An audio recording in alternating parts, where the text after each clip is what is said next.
Inter Milan bangkit dari keterpurukan, Moratti beri selamat buat Inzaghi.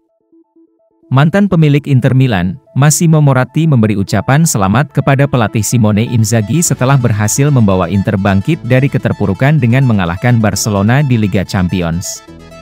Simone Inzaghi belakangan ini mendapat banyak tekanan karena rentetan hasil buruk yang diraih timnya di awal-awal kampanye musim 2022-2023 ini. Namun, kemenangan di Liga Champions kemarin atas pemuncak klasemen sementara La Liga Spanyol, Barcelona membuat mereka berhasil melewati momen buruk. Memang perjalanan masih panjang dan ada banyak hal yang harus dibenahi, tetapi meraih kemenangan melawan tim yang tangguh seperti Blaugrana adalah langkah besar ke arah yang benar. Dalam sebuah wawancara dengan radio Kiss Kiss Napoli, Moratti sangat senang dan memberi selamat kepada pelatih karena telah berhasil membawa tim keluar dari krisis, dan juga mengungkapkan keinginannya untuk melihat Giacomo Raspadori berseragam Inter Milan. Mereka telah melakukannya dengan baik untuk bangkit, dan saya harus memberi selamat kepada pelatih yang telah melakukannya dengan baik dan menempatkan tim yang hebat di lapangan, ujar Moratti. Dan kemudian ketika ditanya apakah ada pemain Partenope yang ia sukai, Moratti menyebut Raspadori. Raspadori, karena dia seorang pemuda cerdas yang berbicara dengan baik, itu penting. Inter Milan tawari Skriniar kontrak baru senilai 6,5 juta euro per musim. Inter Milan dikabarkan siap menyodorkan tawaran kontrak baru untuk Milan Skriniar senilai 6,5 juta euro net per musim. Hal ini diklaim oleh pasar transfer Sky Sport Italia, Gianluca Di Marzio, bahwa Nerazzurri bertekad untuk memperpanjang kontrak pemain berusia 27 tahun itu dengan kenaikan gaji yang sama besar seperti yang diperoleh pemain bintang Inter lainnya. Nerazzurri tidak mungkin menawarkan gaji sebesar 9 juta euro per musim, seperti yang ditawarkan oleh klub-klub top Eropa lainnya, khususnya Paris Saint-Germain. Namun, Inter siap untuk mencoba meyakinkan Skriniar dengan menjadikannya sebagai salah satu pemain berpenghasilan tertinggi di Inter. Penawarannya berkisar 6,5 juta euro net per musim, kata Di Marzio. Tapi jika sang pemain meminta seperti yang ditawarkan PSG kepadanya di musim panas lalu, maka jelas tidak akan ada kesepakatan yang dapat ditemukan, lanjutnya. Kita harus melihat apakah sang pemain memutuskan untuk memberikan kesetiaannya kepada Inter, karena klub selalu menunjukkan kepercayaan padanya, kita lihat saja apakah itu hanya masalah uang. Pungkasnya. Lautaro menolak tawaran besar pada musim panas lalu, prioritasnya bertahan di Inter Milan. Agen mengkonfirmasi bahwa Lautaro Martinez telah menolak tawaran besar dari klub lain pada bursa transfer musim panas 2022 lalu. Sebab, prioritas Lautaro adalah terus mengenakan seragam biru hitam khas Inter Milan dan membantu tim nasional Argentina memenangi Piala Dunia 2022 di Qatar. Minat transfer untuk Lautaro tidak pernah sepi sejak bergabung dengan Nerazzurri pada musim panas 2018 silam. Sejumlah klub raksasa Eropa telah menunjukkan minat untuk mengontrak pemain timnas Argentina tersebut, dan beberapa tawaran menggiurkan juga sempat dilayangkan pada musim panas lalu menurut agennya, Alejandro Chamano.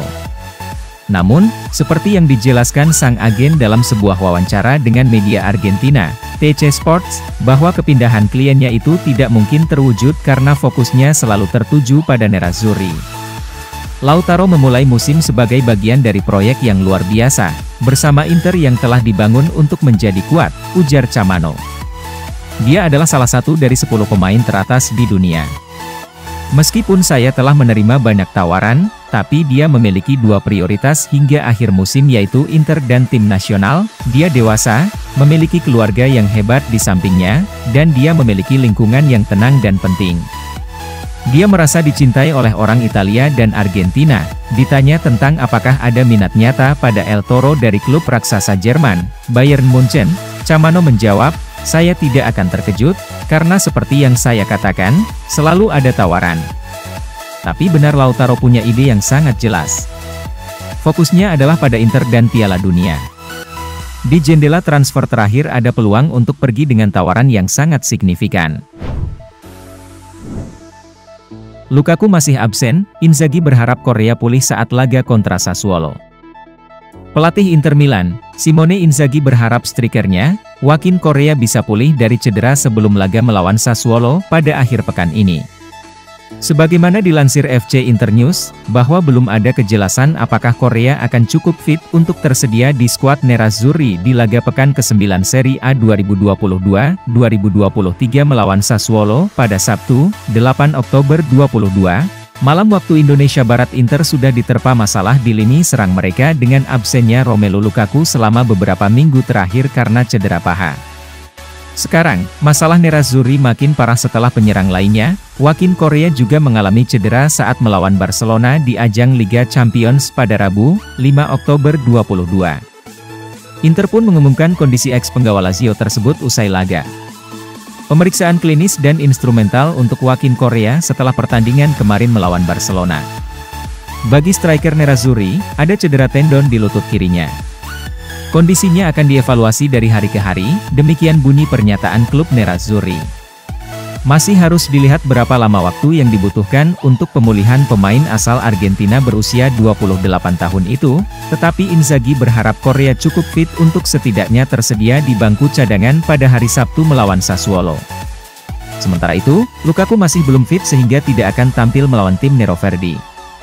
Dia menargetkan kembali merumput saat Inter bertandang ke markas Barcelona pada Kamis depan, 13 Oktober 2022.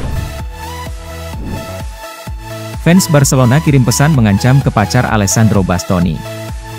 Fans Barcelona telah mengirimkan pesan ancaman kepada pacar bek Inter Alessandro Bastoni setelah postingan Instagramnya yang kontroversial, menurut sebuah laporan di media Italia.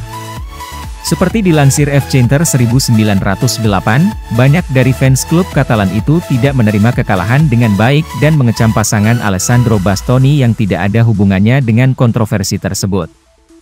Alessandro Bastoni menyebabkan banyak kemarahan setelah pertandingan karena pilihan gambarnya untuk posting Instagram setelah pertandingan sepak bola yang sangat penuh semangat. Gambar tersebut menunjukkan bek Italia berlari dengan bola sambil memegang baju Gavi. Gavi terlihat seperti sedang diseret melintasi lapangan oleh Alessandro Bastoni dengan ekspresi sedih di wajahnya.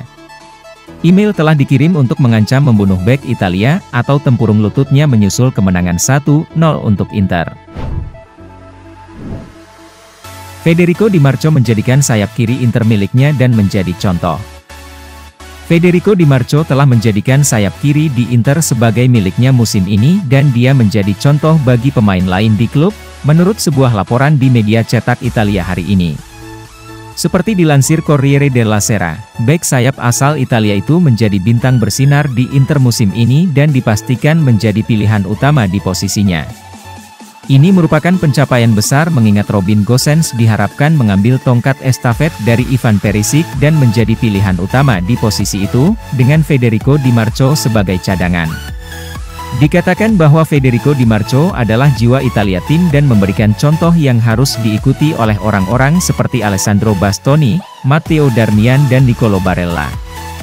Dia dipuji tidak hanya untuk permainannya bersama Inter musim ini tetapi juga di tim nasional di bawah Robert Mancini. Dybala tidak bergabung dengan Inter karena dia meminta terlalu banyak. Wartawan Italia Marco Barzaghi mengatakan bahwa Paulo Dybala tidak bergabung dengan Inter di musim panas karena dia terus meminta terlalu banyak uang, menurut sebuah laporan di media penyiaran Italia. Berbicara di saluran YouTube-nya, melalui FC Inter 1908, jurnalis sport Mediaset mencoba menjelaskan alasan sebenarnya di balik mengapa Paulo Dybala berakhir di AS Roma daripada di Inter. Pemain Argentina itu tampaknya ditakdirkan untuk bergabung dengan Inter tetapi klub tampaknya tidak dapat menyediakan uang untuk mengontraknya. Marco Barzaghi melaporkan bahwa Paulo Dybala sebenarnya terus menaikkan tuntutannya terkait bonus penandatanganan yang menyeret Inter. Dybala tidak datang karena dalam pertemuan terkenal dengan agennya di kantor pusat dia tidak menerima proposal Inter dan terus meminta bonus penandatanganan lebih dari 10 juta euro, kata Barzaghi. Jika dia tidak datang, itu terutama karena dia menyeret kakinya dan selalu meminta terlalu banyak dibandingkan dengan tawaran Inter, yang bagaimanapun juga lebih tinggi dari Roma. Kemudian dia memilih Giallorossi setelah Nerazzurri membuatnya siaga. Paulo Dybala adalah pemain yang diyakini 100% akan bermain untuk Inter musim ini setelah diketahui meninggalkan Juventus. Dia sekarang bermain untuk AS Roma sebagai gantinya dan dia memiliki awal yang sangat sukses untuk waktunya di sana.